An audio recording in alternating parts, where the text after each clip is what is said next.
Welcome to our podcast, Resilient Heroes, where we are dedicated to showcasing the incredible journeys and contributions of women in the field of emergency management. I'm your host, Laura James.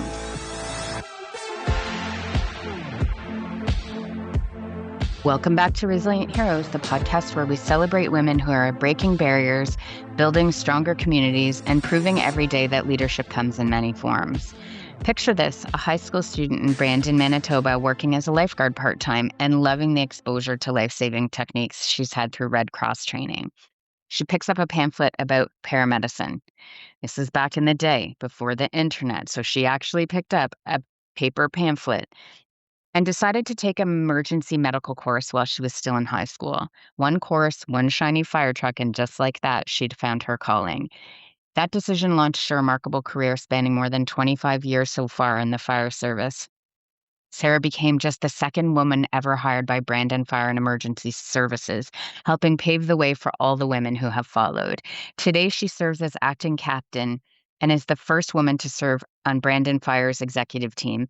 And in 2023, she founded Fire Service Women of Central Provinces, FSWCP, creating a network that connects, supports, and elevates women across the prairies and central Canada. What I admire most about Sarah is that she never waited for permission to belong. She made it her mission to find her voice in every single room she's entered, and now she's helping countless other women do exactly the same thing. Sarah, welcome to Resilient Heroes. We're so excited to have you. Well, thank you for having me. I'm happy to be here. Let's start with your incredible origin story. You picked up a pamphlet about paramedicine, took a course in high school, and then fell in love with fire trucks. Did you know immediately that this is something that you were meant to do? Well, yes and no. I still loved EMS and still do, but I never really considered the chance to combine both fire and EMS. And as I looked into it, there's a lot of overlaps in the field of emergency services that I hadn't been exposed to. But I think for a lot of us, it just takes that one exposure to hook you. That's it, exactly. Now, let me ask you a question. If you hadn't picked up a pamphlet, which I think it's so funny when I say that because that's not even a thing anymore. No kidding. Yeah. So if you hadn't, taken a walk and picked that up, do you think your life might have gone in a completely different direction? Or do you think you would have found your way into the emergency services anyway? Yeah, I've thought about that before, and I think like if I hadn't had that exposure and the opportunity in my own community, I don't know if I would have fallen into that situation where I considered it as a career. Like I grew up in a small town with a volunteer fire department and didn't know any career firefighters. So I hadn't really thought of it as a career, and certainly not a career as a woman. Yeah. So that's really interesting. It's that one decision that you made that one day that changed the path of your future. Yeah, absolutely. And I want to talk about breaking barriers because it really started there for you when you were in high school. And you were one of the only women in your fire service program and later became just the second woman hired by Brandon Fire. That's pioneering work. What do you remember about those early days? Yeah, it's really interesting. I was fairly naive when I got into it all. I just really didn't know what I was stepping into, I think. I was just really focused on my goal of being a firefighter, paramedic, and building my resume. And I was working hard on building my strength and conditioning and never really thought about or understood that this was fairly new and uncharted territory. Once I got into the college and then into the career, it was really hard to grasp why there was this. It felt like a spotlight or very much a target sometimes put over me. Yeah, and the fire service is very much a team atmosphere, and if you're different or you're considered othered, you generally have to work very hard to fit in. And my goal was to do that, was to do my job well and just stay under the radar. And then all along while I trained and worked, I've had so many moments where I felt like, I can't believe that they're letting me do this. I can't believe they're letting me drive this fire truck. This is the coolest. So it was so exciting to have access to that world that not many people get that exposure to. going into fires, helping people in emergencies, being in those scenes that people are driving by wondering what's going on. And yeah, it just was like a really, interesting time. And I really didn't understand what I was getting into, I think. And it's funny when you and I have chatted previously and I say pioneering work, and we both sort of chuckle, but we are of that generation where you are one of the first ones. You will be remembered as a leader, and you've been really open about experiencing challenges or hostility early in your career. And that's something we continue to hear from women across emergency services and Mm. emergency management today. So tell us a little bit about how you navigate those challenges without allowing them to define you. Oh, sure. Yeah. So I grew up in a fairly like middle class, Hmm. working class environment and didn't, realize the privilege that I have growing up in that situation. It's a fairly likable person, I would think. And I hadn't really experienced like someone just hating me for being present, Yes. luckily in my life. So yeah. And it was a real shock. So I spent a lot of time trying very hard to do my job and keep my head down and assimilate and don't make waves. But that's not healthy, and it's not good for career longevity either. So along the way, there's a few things that I learned, and the first one was that it's a long career, and to pretend to be someone that you're not is not a great place to be in. So I'm an outwardly feminine woman, and that's definitely not the stereotype of a firefighter. Yeah.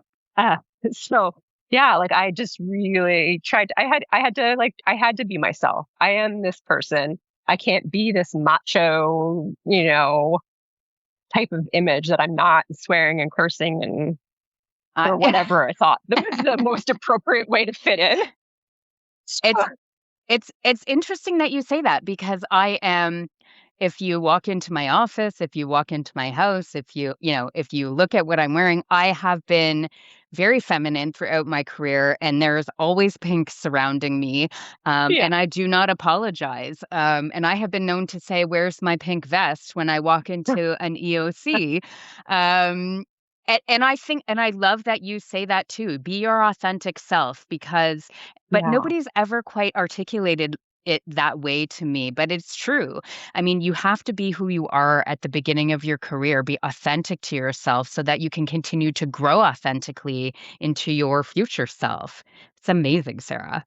Yeah, absolutely. It's so important. Like I said, it's a long time to be somebody that you're not, and you're just not be able to be comfortable that way and perform in your job the way you can. And everyone brings a different, different strengths and attributes like in their own personalities and their self when they come to the job. So it's important to celebrate that. The other thing that I found was very important in the fire service was to find your allies. Hmm. So there's always going to be people in any arena that support you both in and out of your career. So and they might not be there, loud and proud, but they're there in the background and you need to Hmm. find them. And then they're the ones that sometimes will speak up for you when you don't have the strength to. And they're like, sometimes I found using those allies to voice for me, then sometimes people listen a little more to That's true. a man complaining about things than the woman complaining about things, even if it's about issues affecting women more. That that's absolutely true. And not uncommon for resilient heroes to comment that having an ally is often and allies throughout your career is often extremely helpful in building your own voice. Oh, absolutely. Yeah. And then the other thing I found in my career that was very helpful was just being very clear about my boundaries. You know, let people know when they're going to cross the line or when they're approaching the line. And then it's okay if they're different when you're not around. I've found that. I used to worry about like, oh, the room changes when I walk in. Now Yes, it doesn't matter. If they have to behave differently around me for me to be comfortable and everyone to be appropriate, that is okay. it's And that has okay. definitely changed very much over the years. But yeah, just setting that boundary there and then treat people the way that you want to be treated. And then we'll just have this mutual respect for one another. And then we know kind of, yeah, where we're at so that things don't get too carried away. And then you're in a situation where you're more uncomfortable. I absolutely love that you have brought that to the table to discuss. And I think this is the first time we're sort of having this particular issue arise, but I've never really kind of thought about it that way. But there are Mm. lots of times where we find ourselves in rooms and you think just become one of the guys, just fit in, just go with Yes. the flow. Um, but as we grow in our careers and as we elevate throughout our responsibilities in our careers, we realize very quickly that going with the flow and being one of the guys isn't always the right approach for us. Well, it may have helped us fit in when we were younger. And so I Mhm. appreciate you bringing that to the table. And I wanna ask you a Mhm. follow-up question. Is there a Mhm. distinct moment where, you realized, "I belong here just as much as anyone else belongs at this table?" Yeah. So probably a lot longer in my career than it should have taken. For all of us, I think. For all of Yeah. us. Yeah. Yeah. Like I said, I always, like in the beginning, I felt like so lucky that they let me do this job. And I was just wanting to be let to do these Mhm. things. And then after a while, you find out that you can do these things and that you deserve to be able to do this career. But that took a lot of time and confidence building. And I'd say a big part of it, I'm really fortunate that my husband also works in the fire service. And he's always been a really good sounding board for what is Yes. reality and what is in my head. Yep. Am I, do people actually think I can't do it, or is this in my own head? Like, it's really good to have that perspective to, to bounce off of him.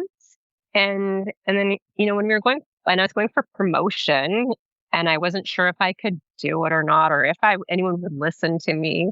It was pointed out to me that, many mediocre men have done this job.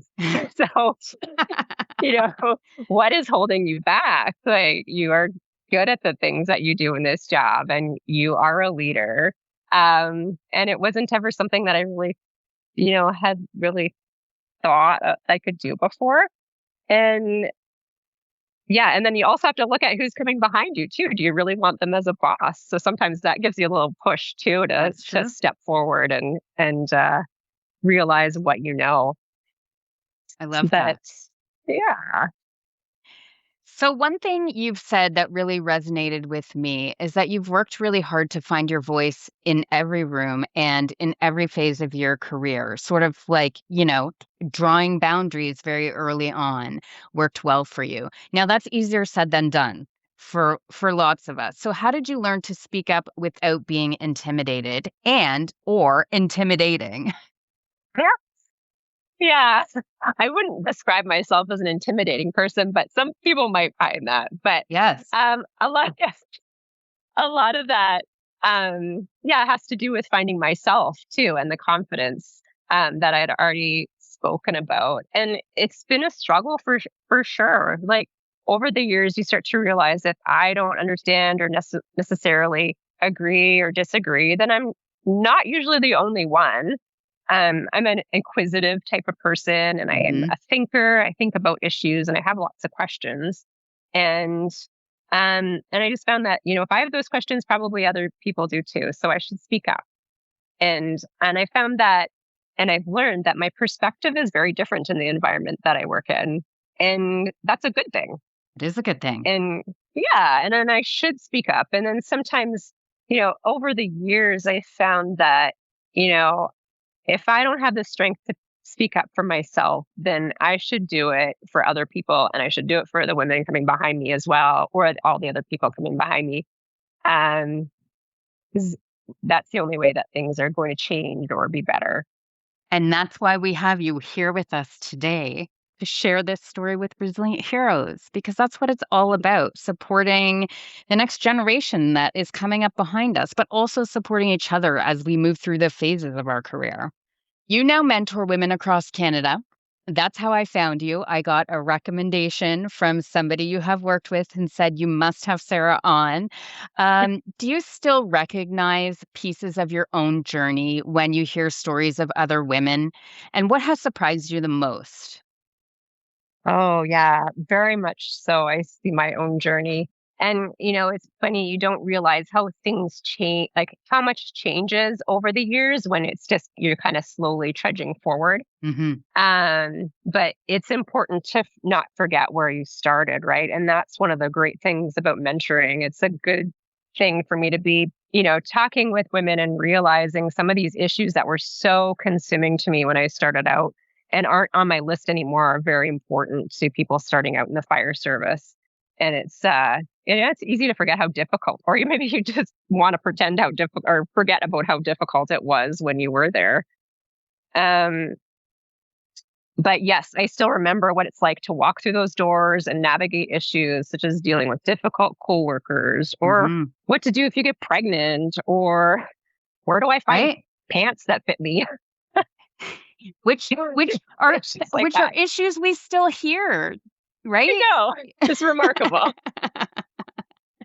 But What surprises me is it's just how similar the issues are for every woman in every male dominated field. It doesn't matter whether, like you're a welder or you're working as an emergency manager, they're all very similar. And I'm wonderfully surprised how progressive some departments are and how inclusive they are.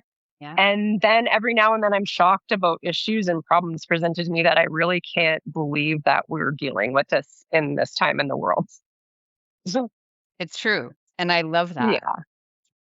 Now, I'm going to talk about leading in a time of change for the fire service because we really Mm, are in Canada seeing women rise to the top, and it's so mhm. amazing. You have been in this profession for 25 years, and you're Mhm. now serving as acting captain. You're the first Mhm. woman on Brandon Fire's executive team. And leadership changes Mhm. your perspective. We all know that. And sometimes people forget where they came from. And you just, in our previous question said it is important that when you mentor and you hear things that you remember what it's like to be just walking through the door on your first day. So excited to be part of the team and some of the challenges that go along with that. So, how has your leadership style changed over the years and how does it evolve being a woman? And do you think that's different than if you were a man? Mm. Yeah. No, I definitely think it's different. And I never would have thought of myself as a leader for most of my life and career. I never like really thought of that. And I always have done well in a supportive role and likely just didn't have the confidence to step out in front. Yes. But yeah, it took a while. And I think that I was exposed to a more traditional view of what I thought leadership was in the fire service, which is often, well, what I saw was telling people what to do and how to do it, Hmm. and just um, very aggressive type of leadership and commanding. And it was even pointed out to me when I first was applying for leadership positions by one of my leaders that I'm going to have to be tougher with people and not Hmm. let them push me around.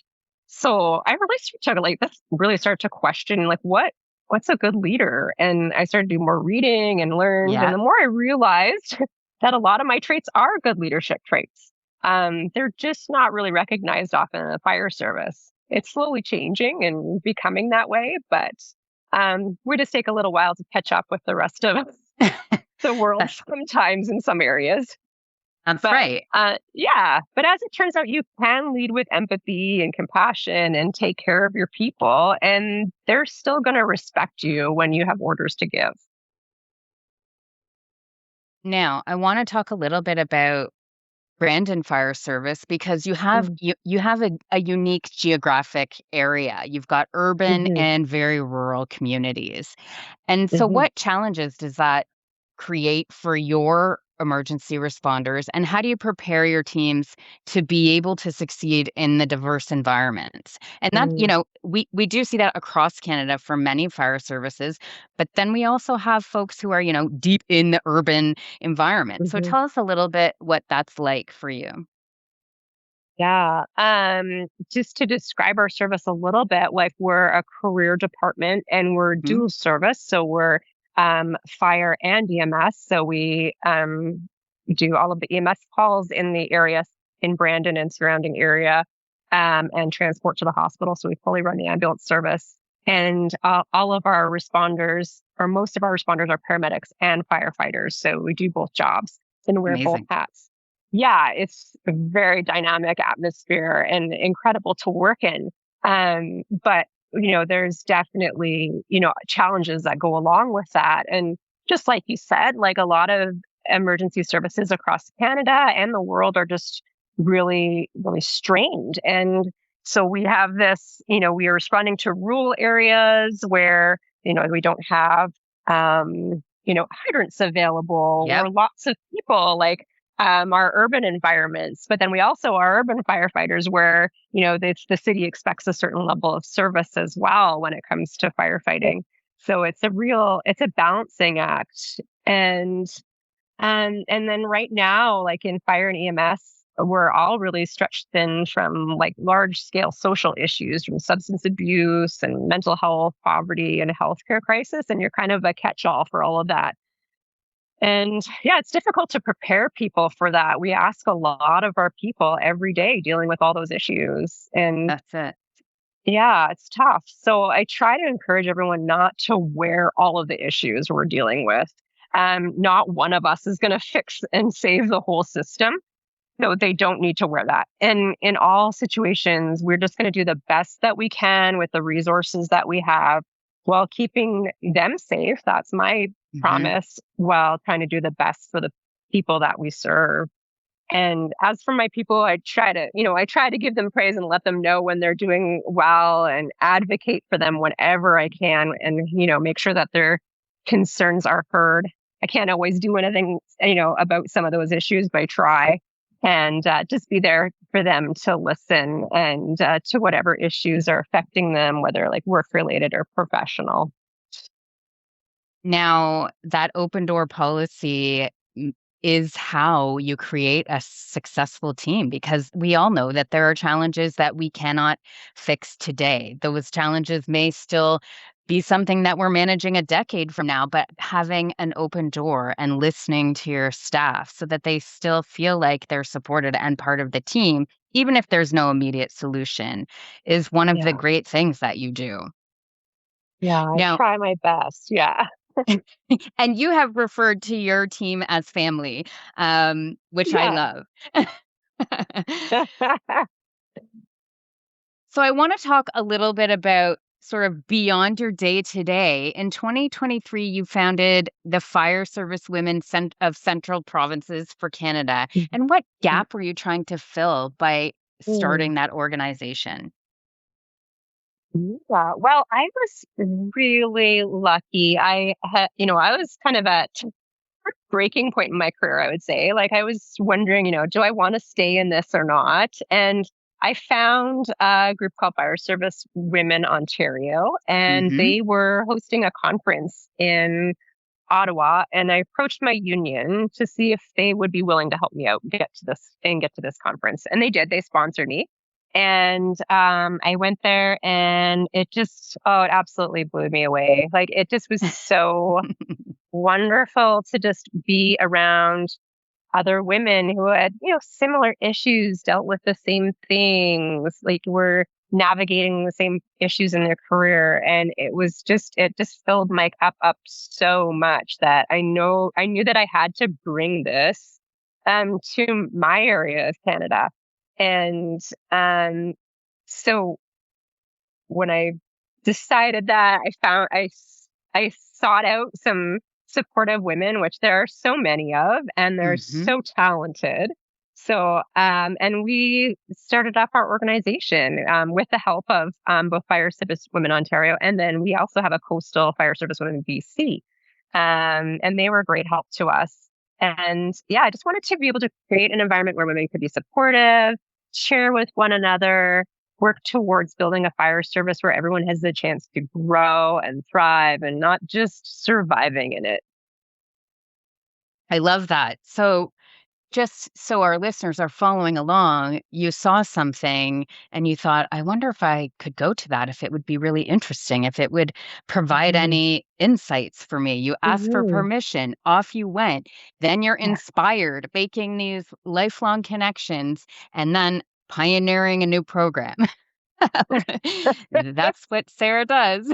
I mean, just to share, this follows along with the way that you have managed through your career. You get an idea and then you make it come to fruition. Mm. So how do women reach out to you if they're interested in becoming part of this team? Absolutely. So we have a social media presence, and we're on Instagram at FSWCP, and we're on LinkedIn as well as we have a website, www.fswcp.ca, and you can connect with us in any way through those mediums. Thank you. We'll share those in our show notes for this episode.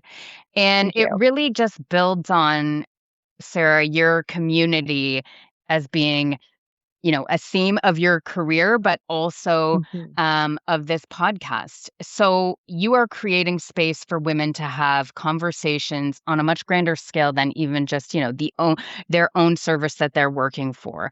Letting women Mhm. come to the table. Is sort of like the Resilient Heroes podcast, allowing women to come to the table. So, what impacts have you already seen from starting the organization, and what are you most proud of? Yeah. So, yeah, I would say like for a lot of women, you're very isolated in the fire service. And that's Hmm. what I found as well. Like a lot of times you're the only woman on your shift, you're the only woman on in your hall or maybe your department.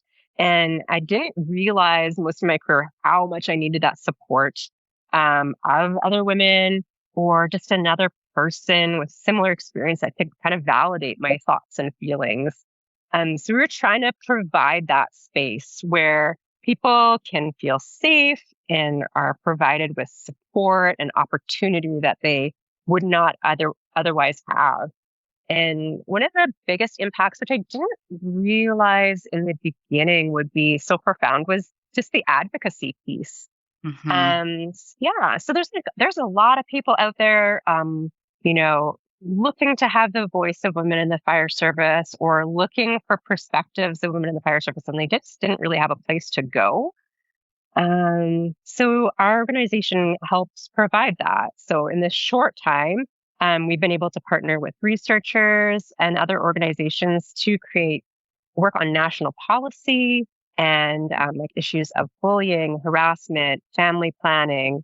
And the beautiful thing is this not only impacts women, but it impacts the entire fire service. Everyone, That's right. can benefit from dealing with these issues. I love that. So, success already on the books for you. Yeah, absolutely. I want to talk a little bit about resilience beyond the badge. And you've said that scheduling time for yourself is a non negotiable in your life. Um, Mhm. you spend a lot of your time taking care of your community and taking care of your team. So tell us a little bit about that time for yourself being a non-negotiable. Yeah. I still wrestle and struggle with it. We it's all do. not like I've got this nailed down or anything. But I still I try, like you said, try to schedule things in my calendar just like I would any other appointment. So, it's very important to me that I go to my fitness classes, I go to a therapy session, I have my mindful practices, and then I treat things just like any other meeting or engagement that I have. And you're the only one that holds yourself accountable to these things. So no one else cares if you do these things until you're burnt out and can't take care of them. So That's that's why it's become so important to me to make sure that I stay committed to those things. And in addition to your physical fitness, you just mentioned therapy, mindfulness. You Mm-hmm. mentioned meditation to me last time we chatted. And those are also part of your routine, not just the physical fitness piece. So, why is that internal piece and that mindfulness important to protecting your resilience as well? Yeah, along with my last answer there, like I was a little naive how interconnected all of these things are. Me too. Yeah, they're absolutely. And where it showed up is like for a lot of people was during COVID.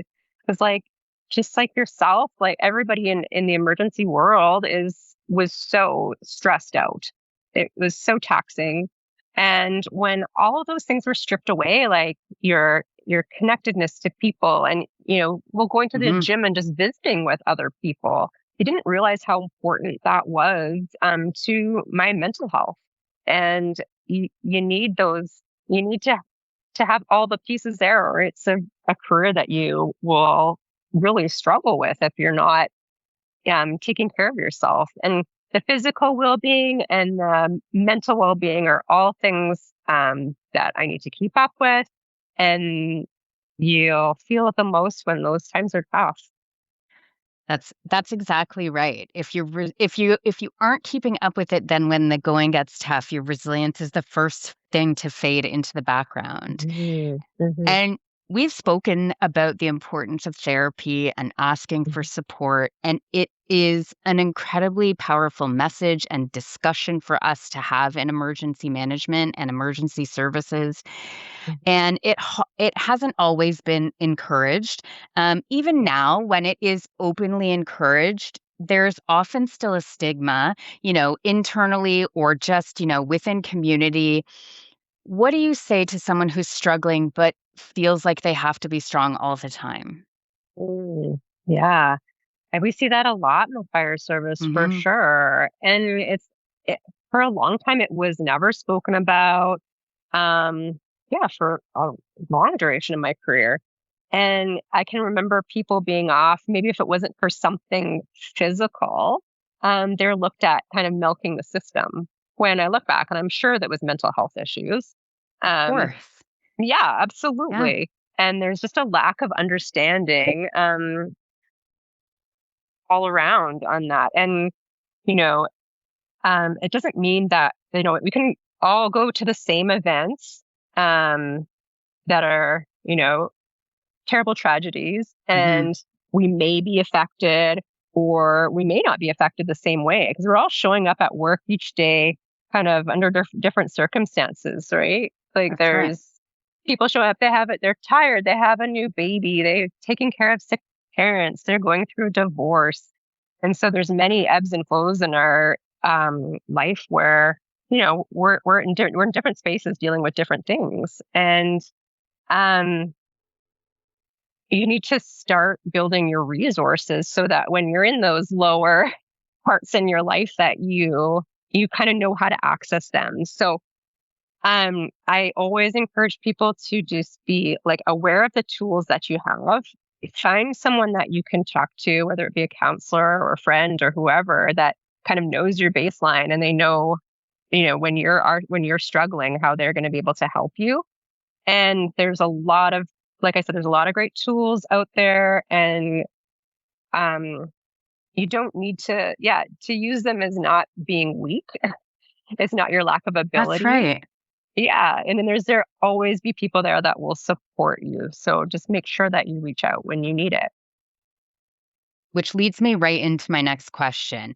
Something that people say consistently about you is that you're an empathetic leader. And, we talked about how your crew is not just your team, but you're also a family.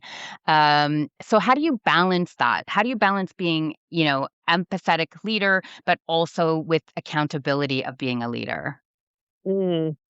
Yeah, that's always, yeah, it can definitely be a thought in the back of your mind that you kind of carry along. You don't want to be, you want to be caring in nature, but you also don't want people to take advantage of that. That's right. And yeah, so um, overall, I'd say like I try to lead by example. So I have high expectations of myself, and I work hard, and I do the best I can, and I hold myself accountable. Like I admit when I make a mistake, Yes. and yeah, and I do what I can to fix it when I do. And so you just have to be aware that, people are looking to you on how you react in situations, good and bad. And we're all tested to the max in this career. We have such extreme situations that we're dealing with. Um, However, I've just learned that you can treat people, you can still be nice and lead with Kind. empathy, yeah, but still Yes. hold them accountable and be firm with your boundaries and expectations of them. And I'm still learning along the way, but it seems to have worked out well so far. Thank you for sharing that approach. If you could change one thing about the culture of fire service over the next decade, what would it be? Yeah. Culture is always a big topic It's a in the hard fire question, yeah. service. Yeah, it's a hard question. And the fire service has this weird balance of like tradition and stereotypes that we're Mhm. dealing with. And um, the fire service is largely based on tradition. And there are reasons for some of those. Like there are some value and important traditions that we carry that help us operate and serve the community. But the stereotype, if we could just drop this hyper masculine stereotype, it would Yes, do wonders for the culture in the fire service. I So, love like the that. stereotype, I believe, like it steers away good people from the fire service, some good people, and then it also like sends people out of the fire service, like they leave it completely. And it's not helpful for anybody's mental health. We already talked about the Yeah. fear of reaching out or judgment and all that. So it's impactful that way, and it's not helpful for anybody's relationships. And then I believe that it rewards attitudes and beliefs that aren't always on par with the rest of society. So if we could just like tone down this celebration of this image and just create a like just a healthier culture in the fire service, it would serve us all so well. While keeping some of those traditions, right, that make Absolutely. yeah. Yeah, I love Absolutely. that. And when you look at young women entering the fire service today, what excites you the most? Oh, yeah. They're just a different generation that They have grown are. up. Yeah. They have like different images and experiences than I've had and what women can do. And the best part is that many departments they aren't the first now and they're totally oblivious to some of the issues that we navigated. And it makes me so happy that they don't know it. I Um, agree. Yeah, it's great. And they don't have those limits put on them. They can just be who they are. And hopefully, it's not the case for all departments, but it's definitely something that I've seen. And I just noticed, in the last several years, often when we have go through the hiring process and there'll be a list of candidates, and there's always a discussion on who knows who and who's Mhm. good at what or whatever. Maybe somebody's a really great goalie. They're always excited about that. Or but there was all for many years I'd hear if there was a woman on the list, there'd be discussion about, oh, I've heard she's not strong or she's this or that. And they're very negative. And then Yep. the woman would have to come in and prove herself. But recently it's just been so beautiful to see the conversation shifted. And then I hear comments like, oh, I hear she's like a really great with EMS or she's you know, so strong or whatever, like Yeah. positive Whatever it comments, is. which is Yeah. just, yeah, it just, I sit there and just, I'm so happy to hear these things. Which brings me really to my last question. If you could go back in time 25 years and talk to the teenage girl who picked up the pamphlet before the days of the internet, what would you tell her? Yeah, I would tell her, you're right. You have all of the skills that you thought you were good at and that led you to this place are true. And people are going to try and talk you out of that belief. Um, but you are enough. I love that so much that I let a giant pause sit there. You are enough. Yeah, Thank you for sharing that. for sure. Now, resilient heroes know I like to finish up with a lightning round. You don't get to know what the questions are. I apologize, but you'll have to answer them right off the top of your head. You ready to go? Okay. Yeah. Must have food or beverage during a long shift. Oh, coffee all the way. Coffee all the way. Black? Yeah. How do you take it? Yep, black Ugh. coffee, or if there happens to be a little cream, I'll throw that in there, but I need my coffee to get me through the day. Yep. Okay. Favorite piece of apparatus? Oh. I would say the ladder trucks, the big aerials, big giant trucks. They're my favorite. She likes big trucks. One Yeah. quality every great firefighter should have. Mm. Yeah, I would say the best quality any firefighter can have along their career would be the ability to listen. It's a great one. One thing that instantly helps you reset after a difficult day. Oh, I would say being surrounded by the people that I love. Mm-hmm. I Absolutely like that reset. too. Yes. Yeah. And one word to describe the future of women in the fire service. Mm, good one. Let's go with unstoppable. Unstoppable. I love that. Sarah, thank you so much for sharing your story with Resilient Heroes today. Very welcome. So thank you for having me. Feel so privileged and lucky to be asked to be on your podcast. So thank you. And listeners, we will add all of the contacts for Sarah to the show notes. Sarah, your journey reminds us that pioneers rarely set out to make history. They're simply people who refuse to let barriers define what's possible for them. From becoming one of the original women hired by Brandon Fire Service, to serving as the first woman on an executive team, to building a network that now supports women across central Canada, you've shown that leadership isn't about being the loudest person in the room. It's about having the courage to use your voice, lifting others up as you climb, and creating space for the next generation to thrive. To our Resilient Heroes listeners, find your voice, use it. And if you've found your seat at the table, pull up a chair, because resilience grows stronger when we make room for others. Until next time, stay prepared, stay courageous, and stay resilient, because unprecedented is what we do. The opinions expressed on this podcast are those of the hosts and guests and do not necessarily reflect the views of Buffalo Computer Graphics. All content is for informational purposes only. Are you or someone you know a resilient hero and would be interested in contributing to our podcast? We would love to hear from you. Please contact us at RHpodcast@buffalocomputergraphics.com.